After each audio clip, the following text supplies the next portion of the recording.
Good morning, friends. We will discuss here back to back test of transformer, है ना। अब ये test अपन क्यों परफॉर्म करते हैं? To find rise in temperature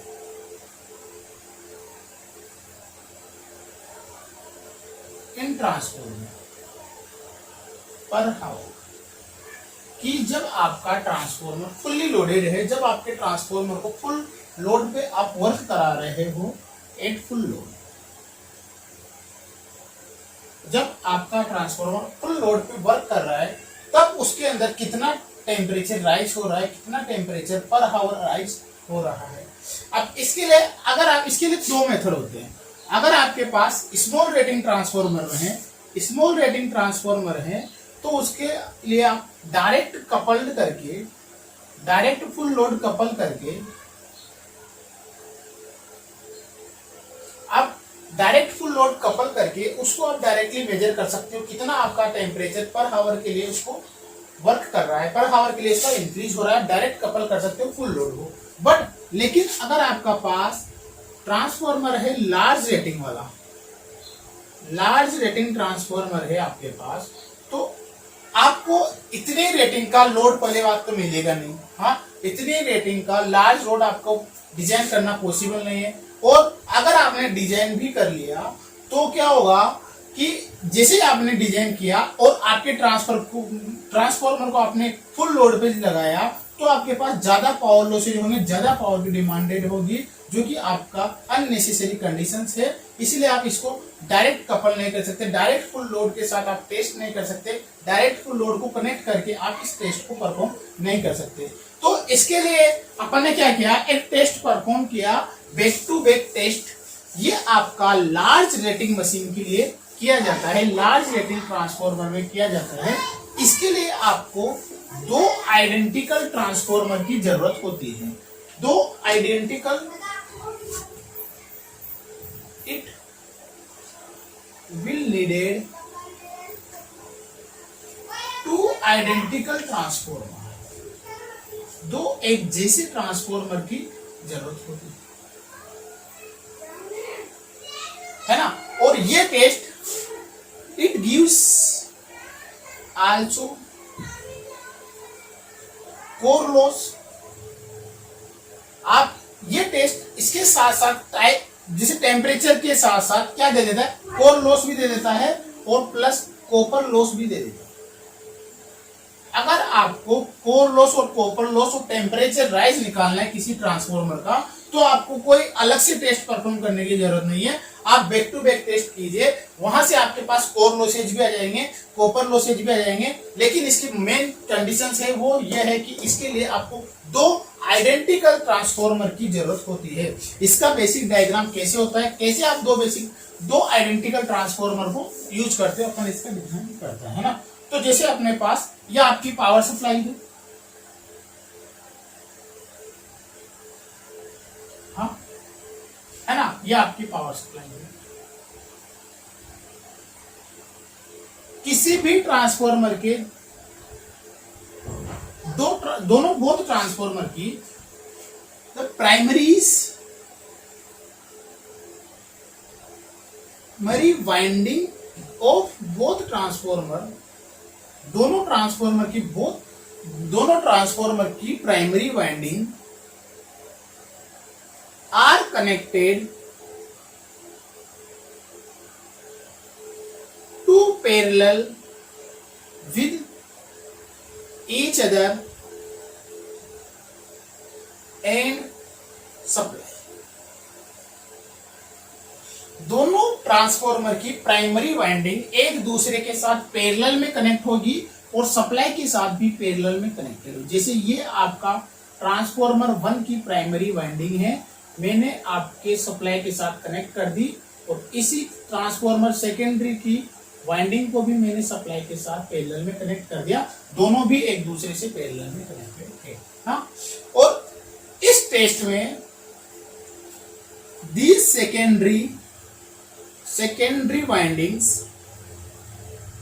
are connected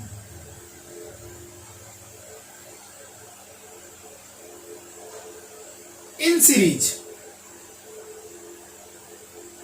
secondary winding, दोनों ट्रांसफॉर्मर की सेकेंडरी वाइंडिंग सीरीज में कनेक्टेड होती है एंड और phase polarity will be opposite.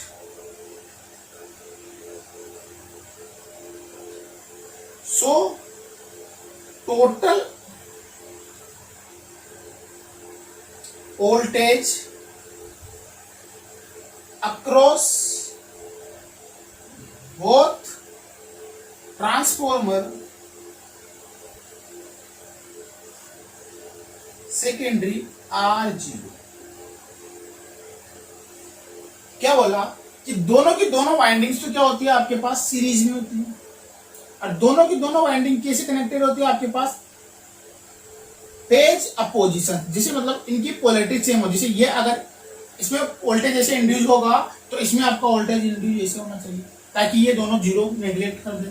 अगर इसमें वोल्टेज आपके पास ऐसे इंक्लूड होगा तो इसमें भी आपके पास वोल्टेज ऐसे होना चाहिए ताकि इन दोनों का जो मेजर सम है वो आपके पास जीरो आ जाए। और ये दोनों एक वोल्ट मीटर V2 से मेजर किया जाता है। फॉर चेक, अब इस पोलैरिटी को कैसे चेक करोगे आप? इस वोल्ट मीटर की हेल्प से।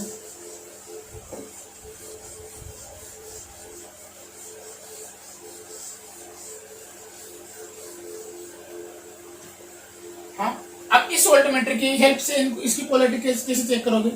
जैसे मैंने इसको कपल्ड कर दिया, सप्लाई को भी लगा दिया आपको, to check polarity opposition we find the reading of voltmeter.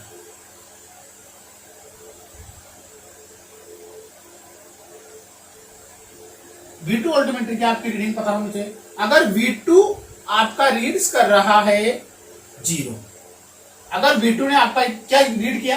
0 read किया, तो क्या होगा? ये फेज अपोजिट पोलैरिटी में होगी। फेज अपोजिट पोलैरिटी में जब भी तो रीड करेगा ना, जब तो यहाँ तो प्लस भी आ जाए और यहाँ पे माइनस भी आ जाए ऐसे,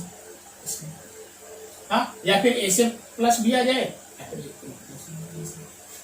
तो आपके पास क्या हो जाएगा? इसका टोटल ऑपोजिट ए और सी के अक्रॉस, अगर इस टर्मिनल को ए ले ले, इसको बी ले ले, इसको सी ले ले और इसको डी ले ले, तो ए और डी के अक्रॉस आपका टोटल वोल्टेज 0 हो जाएगा। अगर ये रीड्स करता है डबल वोल्टेज, तो क्या हो जाएगा? Same phase. और सेम फेज में जब भी आपके पास आ जाएगा तो इन चेंज को बी को डी से कनेक्ट कर दो या फिर सी को ए से कनेक्ट कर दो और उनके अक्रॉस रिमेनिंग टर्मिनल के अक्रॉस आप वोल्टमीटर लगा दो, जिससे आपका वापस फेज अपोजिट में आ जाए, है ना? सेम फेज में आ जाएगा। जो अपने को यूज नहीं करना, अपने को ये वाला यूज करना है।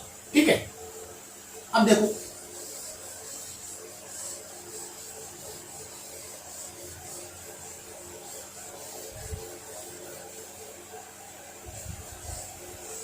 आपने यहाँ पे वोल्टेज अप्लाई किया, यहाँ पे भी फुल लोड वोल्टेज आ रहा है, यहाँ पे भी फुल लोड वोल्टेज आ रहा है।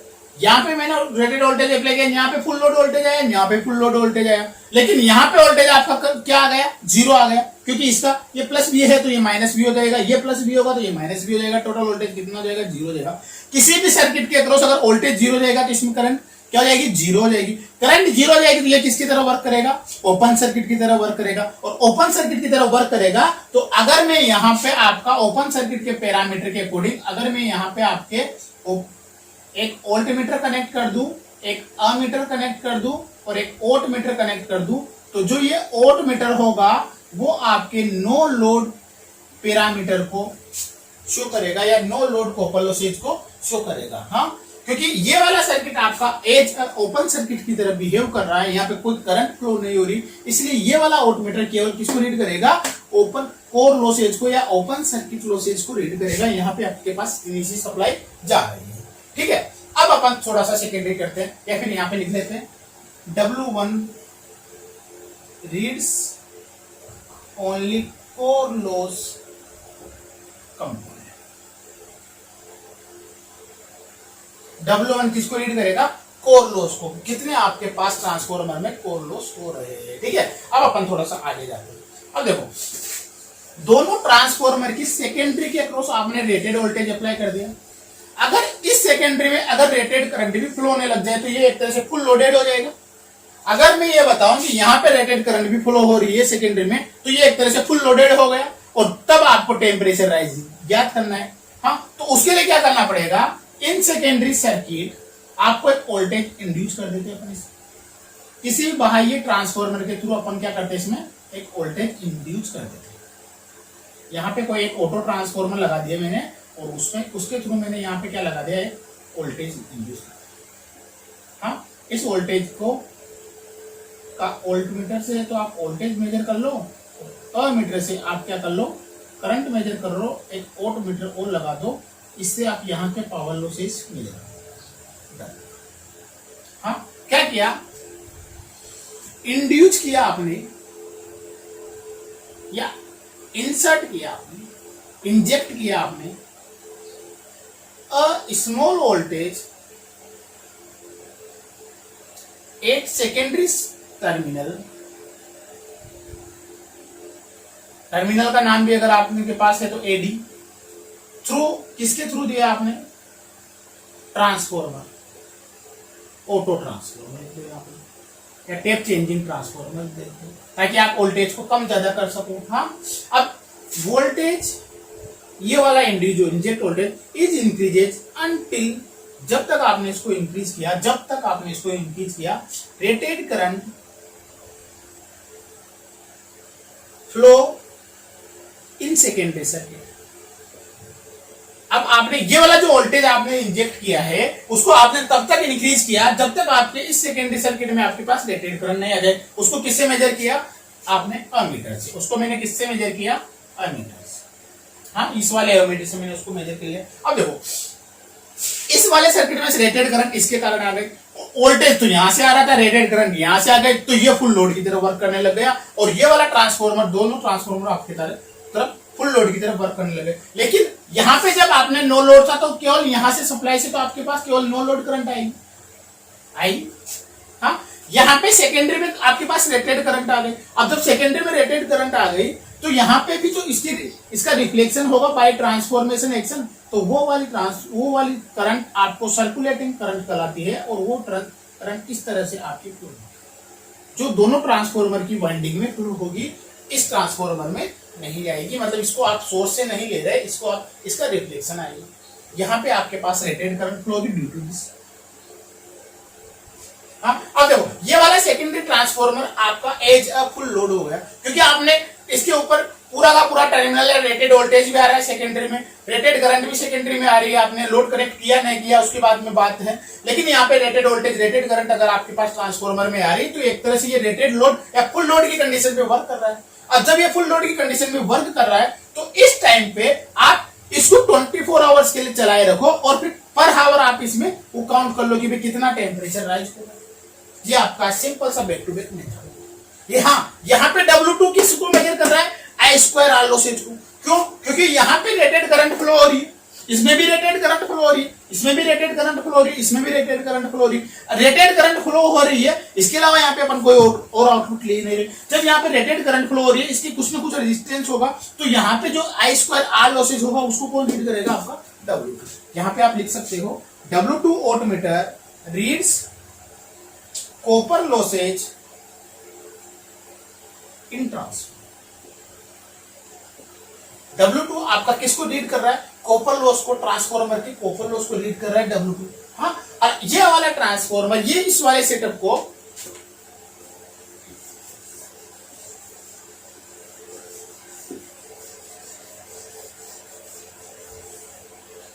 इन दिस वे एक सेकेंडरी साइड। अब देखो, सेकेंडरी साइड में क्या हो गया, आपके पास रेटेड वोल्टेज भी आ गए, हाँ, एंड रेटेड करंट भी फ्लो होने लग गई। हाँ, रेटेड वोल्टेज भी आ गया, रेटेड करंट भी फ्लो होने लग गए। Then behave as full loaded condition. Full load में आपके पास यही तो होता है कि उसमें क्या होता है कि आपके पास फुल लोड में क्या होगा कि भाई मेरे पास रेटेड करंट फ्लो होगी रेटेड वोल्टेज पे, ठीक है। तो आपका ये वाला सर्किट किस पे वर्क करने लगा है, फुल लोड पे। Now we major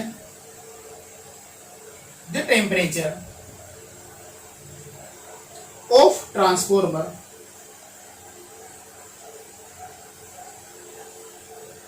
per hour and conclude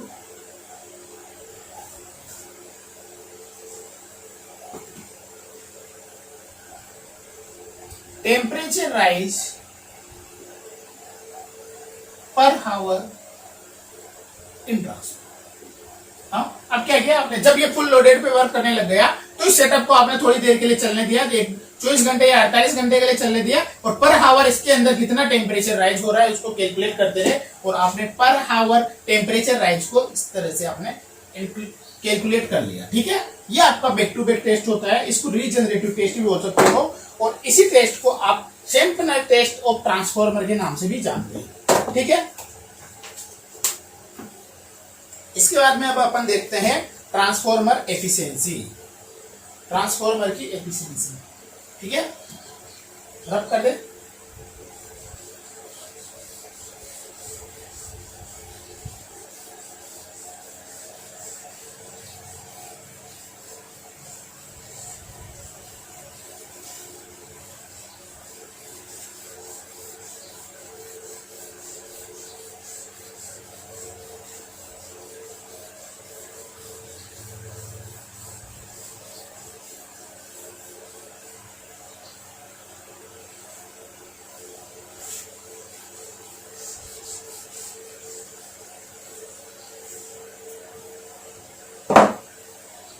अब अपन डिस्कस कर रहे हैं ट्रांसफॉर्मर एफिशिएंसी, ट्रांसफॉर्मर की एफिशिएंसी, एफिशिएंसी। तो किसी भी सिस्टम की या किसी भी मशीन की एफिशिएंसी क्या होता है, it is the ratio of output power या आउटपुट केवीए या पावर लिख लो ना, output power to input power. हाँ, एफिशिएंसी क्या हो जाएगी, आपने नीटा से मैं डिनोट कर रहा हूं, आउटपुट पावर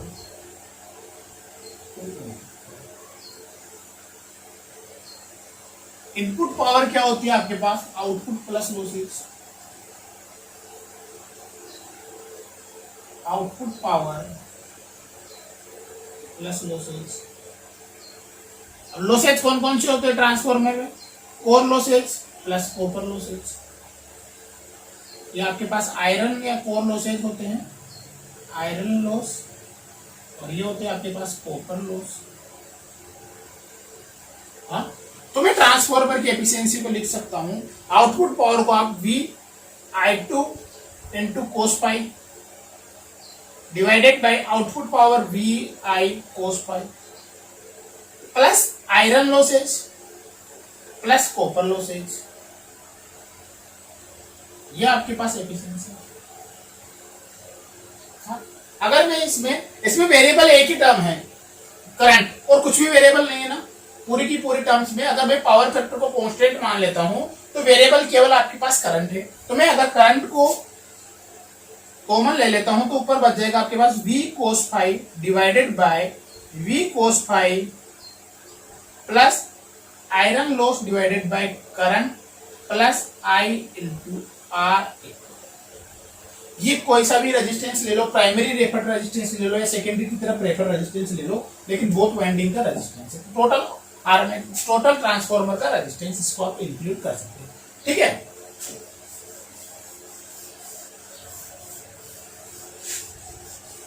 और मैक्सिमम एफिशिएंसी, अगर मेरे को मैक्सिमम एफिशिएंसी निकालनी है,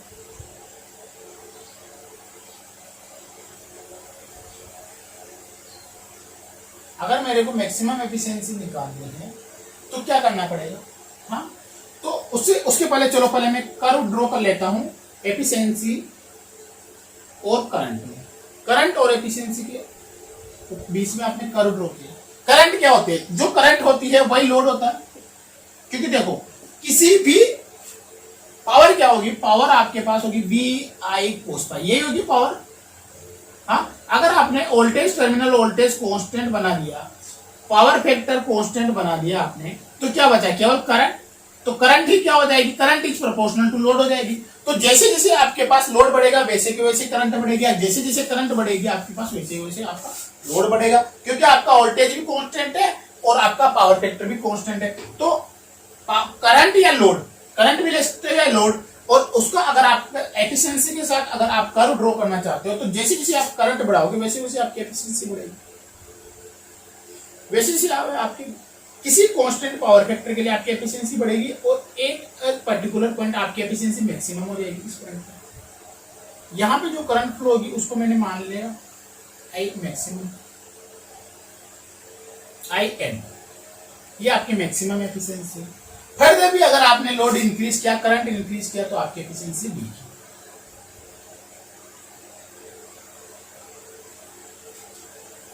किसी कांस्टेंट पावर फैक्टर के लिए और कांस्टेंट पावर फैक्टर, हाँ, जैसे मैंने कोस पाई की वैल्यू ले रखी है 1, यूनिटी पावर फैक्टर जैसे आपने कंसीडर करा। हाँ, तो आपका करंट और एफिशिएंसी, मतलब करंट और एफिशिएंसी के बीच में या लोड और एफिशिएंसी के बीच में कर्व ऐसे आता है। हाँ, अगर मेरे को मैक्सिमम एफिशिएंसी चाहिए तो इस पॉइंट पे मेरे को एफिशिएंसी चाहिए। हाँ, जब आपके पास कोई भी इक्वेशंस होती है उसका आपको मैक्सिमम या मिनिमा निकालने के लिए आपको डिफरेंशिएशन करना पड़ता है, जैसे मेरे पास ये वाली इक्वेशंस।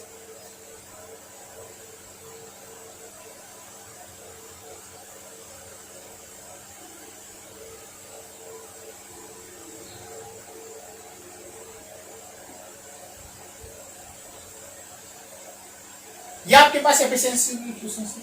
अब या तो इसको एफिशिएंसी को आप डिफरेंशिएशन करो, एक ही कांस्टेंट है आपके पास, उसको 0 के बराबर पुट करो, या फिर इसका डबल डेरिवेटिव निकालो और फिर उसको देखो आप लेस देन 0 है नहीं। हाँ, या तो ये आपके पास न्यूमेरिकल मेथड मैक्सिमम मिनिमा करने के लिए, या फिर मैं केवल डिनोमिनेटर को लेता हूँ, क्योंकि आपके पास जो ऊपर वाली टर्म है वो तो उसमें तो कोई करंट है ही नहीं, वो तो कांस्टेंट टर्म है, उससे तो कोई अपने को मतलब रहा ही नहीं। तो फॉर मैक्सिमम एफिशिएंसी, अगर आपको मैक्सिमम एफिशिएंसी निकालनी है तो इसका डिनोमिनेटर क्या होना चाहिए, विल भी क्या होना चाहिए, मिनिमम होना चाहिए।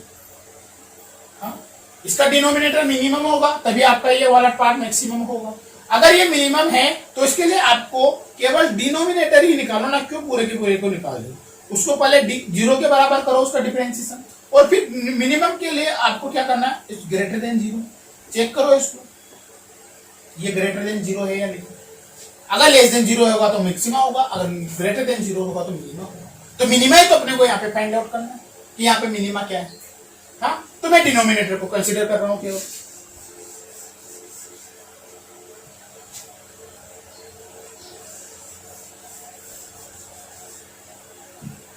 तो मेरे को डिफरेंशिएशन करना है आई के रेस्पेक्ट में डिनोमिनेटर का। क्या है डिनोमिनेटर आपके पास, v cos pi plus P I upon I plus I into, हाँ, यह आपका डिनोमिनेटर। मैंने इसको पूरे को डिफरेंशिएशन किया।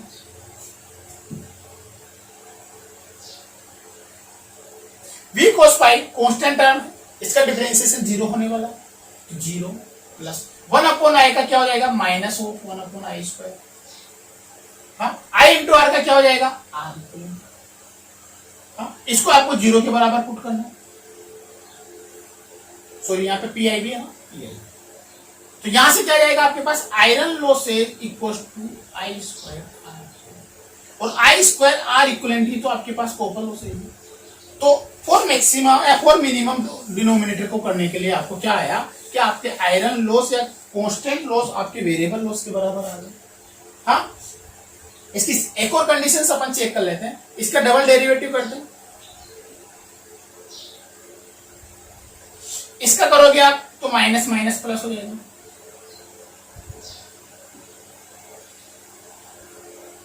प्लस आर का 0 होने वाला है, और ये हमेशा पॉजिटिव रहेगा। आयरन लॉस आपके पास पॉजिटिव है, करंट आपके पास नेगेटिव में आने का सवाल ही नहीं है, तो ये वाला पॉजिटिव टर्म है। अगर ये पॉजिटिव है तो ये वाला पॉइंट मिनिमा होगा, तो मिनिमा है तो आपकी एफिशिएंसी मैक्सिमम हो जाएगी। तो जब आपके पास ये वाला पॉइंट भी आ गया कि ये अपना कंसिडरेशन सही है, तो अपने पास क्या आया कि कोर लॉस आपके पास आई स्क्वायर आर्म लॉसेज आ गए। तो कोर लॉसेज किसके बराबर आ गए आपके पास? Copper loss.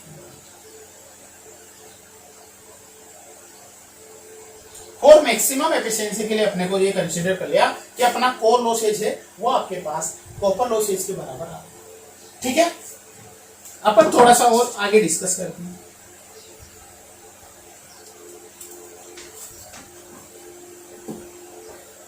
करंट देखते हैं हम।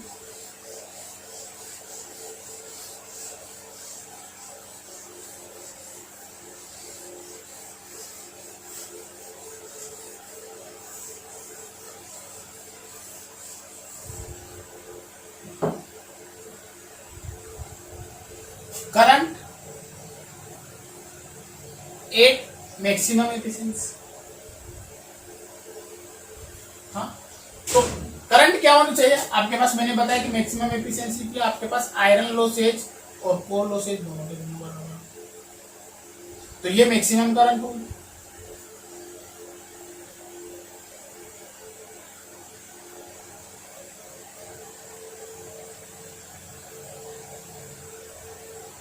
ठीक है, तो यहां पे से अगर आप आई एम स्क्वायर को P I upon R equal लिख सकते हैं। हाँ, सही लिखा मैंने। करंट अगर मैं इसको देखना चाहूं I M square equal to, अगर मैं आई फुल लोड करंट का दोनों तरफ अगर मैं डिवाइड कर दूं,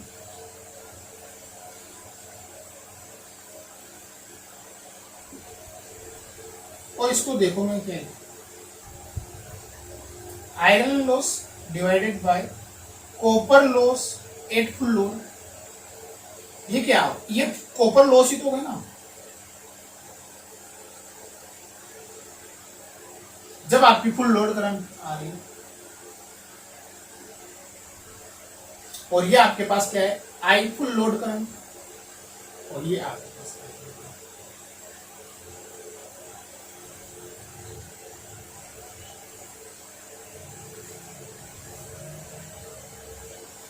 मैक्सिमम एफिशिएंसी भी करंट कितनी आएगी आपके पास? Full load current into core losses divided by copper loss. लेकिन कॉपर लॉस आपके पास फुल लोड है ना, जितने आपके पास मैक्सिमम पॉसिबल है उतने आपके पास कॉपर लॉसेज है। अपन थोड़ा सा और आगे डिस्कस कर लेते हैं। अगर मैं केवीए की बात करूं, ओल्ट एम्पेयर केवीए या ओल्ट एम्पेयर 8 मैक्सिमम एफिशिएंसी, इस जगह पे वोल्ट एम्पेयर क्या होगा? तो क्या है अपने पास? I M equal to I full load into iron losses divided by copper losses. Copper losses full load पे है, फुल लोड कॉपर लॉसेज आपके पास। ठीक है, फुल लोड कॉपर लॉसेज आपके पास। अगर मैं इस इक्वेशंस में दोनों तरफ वोल्टेज का मल्टीप्लाई कर दूं, आउटपुट वोल्टेज का अगर मैं मल्टीप्लाई कर दूं दोनों तरफ, तो ये केवीए हो गया। केवीए केवीए कहां पे है? मैक्सिमम एफिशिएंसी पे। एट मैक्सिमम एफिशिएंसी कितना हो गया? ये देखो, फुल लोड केवीए, जितना भी आपके पास रेटिंग है ये फुल लोड केवीए हो गया, into iron losses divided by copper losses. Copper loss भी कौन से? Full load copper loss. ठीक है, ये अपने केवीए के बारे में भी डिसाइड कर लिया। थोड़ा सा आगे चल रहे थे।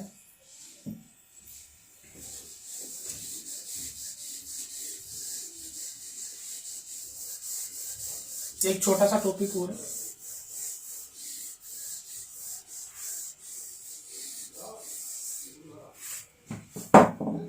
अगर efficiency versus load current curve,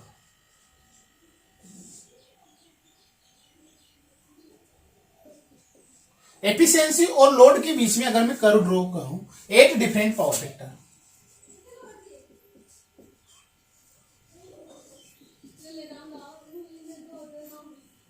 अलग अलग पावर फैक्टर पे अगर मैं इसके बीच में कर्व ड्रॉ करूं, यह आपके पास लोड करंट होती है और ये आपके पास एफिशिएंसी होती है। हाँ, जैसे मैंने यूनिटी पावर फैक्टर लिया तो आपके पास जैसे ऐसे कुछ आएगा। अगर आप पावर फैक्टर कम करोगे तो पावर फैक्टर कम के लिए कम आएगा, और कम करोगे आपके लिए तो कम आएगा, और कम करोगे तो ये cos five 1, cos 5.8, cos 5.6, cos 5.5 draw कर सकते हो इजीली। कुछ भी नहीं है, जैसे मैंने आपके पास पहले बताया था कि जैसे जैसे आप लोड करंट बढ़ाओगे, किसी भी कांस्टेंट पावर फैक्टर में आप लोड करंट बढ़ाओगे तो आपकी एफिशिएंसी इंक्रीज होगी। एट अ पॉइंट, ये वाला मैक्सिमम करंट जहां पे आपकी फ्लो होगी वहां तक तो आपकी एफिशिएंसी क्या होगी, इंक्रीज होगी। बियॉन्ड दिस, इस पॉइंट के बाद भी अगर आपने लोड करंट बढ़ाया या आपने आपका लोड बढ़ाया तो आपकी एफिशिएंसी डिक्री होना स्टार्ट हो जाएगी। ठीक है, चलो okay.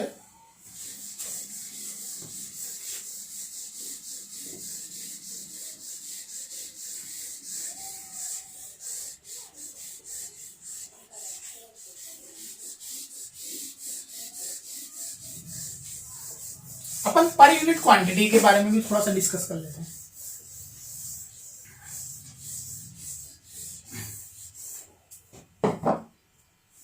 Per unit quantity in transformer,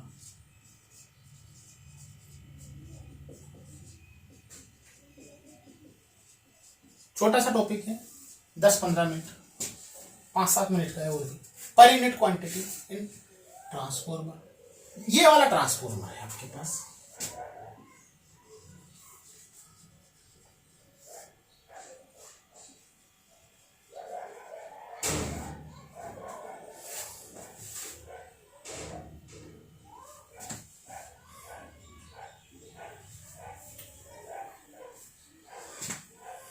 थोड़ा सा इसमें डिफाइन कर लेते हैं अपन। V1B rated voltage at primary, V2B rated voltage at secondary, SB is rated volt ampere.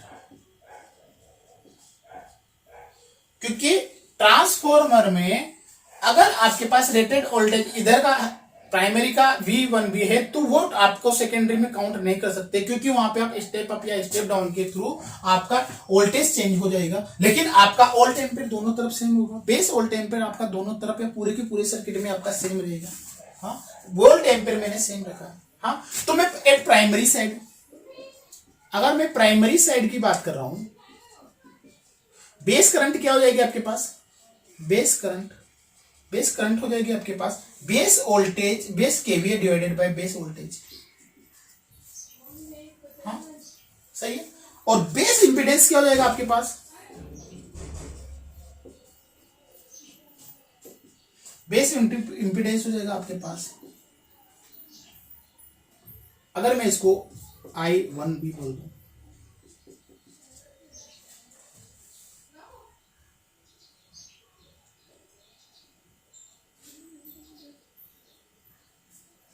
Similarly 8 secondary side, base current क्या हो जाएगी आपके पास, base KVA divided by base voltage, और बेस इंपीडेंस क्या हो जाएगा आपके पास, वोल्टेज डिवाइडेड बाय करंट।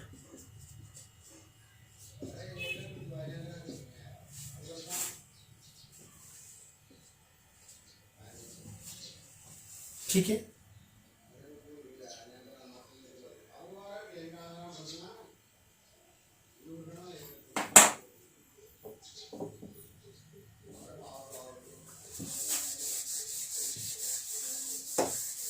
मेरे को पता है कि in transformer by transformer action primary का बेस वोल्टेज सेकेंडरी के बेस वोल्टेज का रेशियो आपके पास ये होता है। सिमिलरली प्राइमरी सेकेंडरी का बेस करंट और प्राइमरी की बेस करंट ये ट्रांसफॉर्मर एक्शन के द्वारा होता है। हाँ, अगर मैं प्राइमरी का इंपीडेंस लिखूं, जैसे मेरे पास प्राइमरी का इंपीडेंस है आपके पास Z1B से मैं डिनोट कर रहा हूं, वो है अपने पास V1B डिवाइडेड बाय I। हाँ, I1B सॉरी। अगर मैं दोनों को चेंज कर दूं, इंटरचेंज कर दूं, हाँ, से मैंने V1B को लिख लिया A इंटू V2B और इसको लिख लिया मैंने 1/A इंटू I2।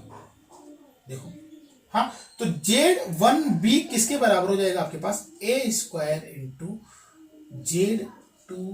देखो, ये अपने बाय ट्रांसफॉर्मेशन में देखा था रेफर्ड पैरामीटर से।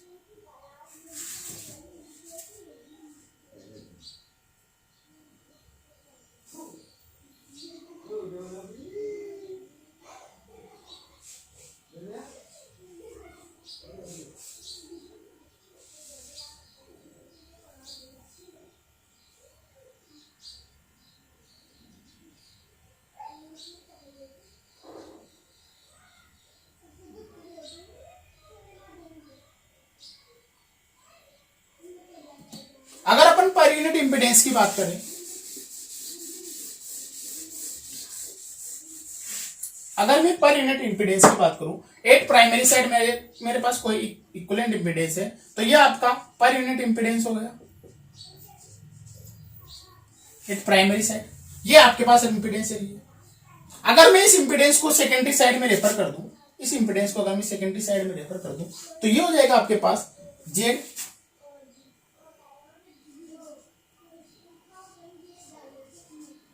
और ये भी हो जाएगा आपके पास, इसको Z2A ले लो, A² कैंसिल हो जाएगा, ये Z2 पर यूनिट के बराबर हो जाएगा। अगर मैं इसको प्राइमरी से, ये प्राइमरी साइड है, इसको मैं सेकेंडरी साइड में रेफर कर दूं तो 1/A² से भाग देना पड़ेगा आपको, वो Z2 पर यूनिट के बराबर आ जाएगा। तो मैं ये बता सकता हूं कि in primary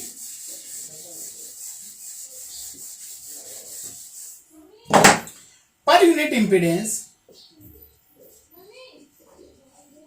in primary winding या primary side and per unit impedance secondary winding या सेकेंडरी साइड आर इक्वल। हाँ, ट्रांसफॉर्मर के केस में पर यूनिट इंपीडेंस इधर का भी और इधर का भी सेम रहता है, तो अपन डिसाइड कर सकते हैं या अपन बता सकते हैं कि ओवरऑल पर unit impedance of transformer same रहता है। किसी भी साइड में आप चेक करो, प्राइमरी में देखोगे तो प्राइमरी की बेस इंपीडेंस से डिवाइड करना पड़ेगा, सेकेंडरी में देखोगे तो आप सेकेंडरी की बेस इंपीडेंस डिवाइड करना पड़ेगा।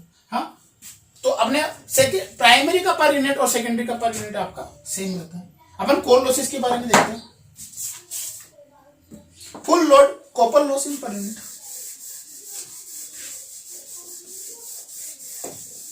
कॉपर लॉस के बारे में डिस्कस कर लेते हैं। कॉपर लॉस क्या होती है आपके पास I2² इंटू R2, यही होता है। हाँ, फुल लोड, तो मैंने ये फुल लोड करंट ले ली। हाँ, अगर मैं पावर में किसका S का ही तो भाग दूंगा पर यूनिट पावर निकालने के लिए, S बेस क्या होती है आपके पास, S बेस क्या होती है आपके पास I2 full load into V2 base, हाँ यही होती है। हाँ, तो इसका अगर मैं भाग दूंगा इसमें, तो मैं यहाँ पे डायरेक्ट भाग दे देता हूं। I फुल लोड को आप बेस बोल सकते हो, divided by I2 base into V2 base, एक से कैंसिल हो जाएगा और क्या बचेगा R2 equivalent divided by V2 base divided by I2 base, और क्या बचेगा R2 equivalent divided by Z base, और ये क्या पर यूनिट इंपीडेंस है। हाँ, देखो कॉपर लॉस किसके बराबर आ गए आपके पास, पर यूनिट इंपीडेंस है, पर यूनिट रेजिस्टेंस के बराबर आ गए। ये तो पर यूनिट रेजिस्टेंस है, resistance divided by per unit base, actual divided by base पर यूनिट इंपीडेंस। तो कॉपर लॉस जो आपके पास पर यूनिट इंपीडेंस के बराबर आ गए। कोर लॉस में आपके पास सिंपली डिवाइड करना पड़ेगा।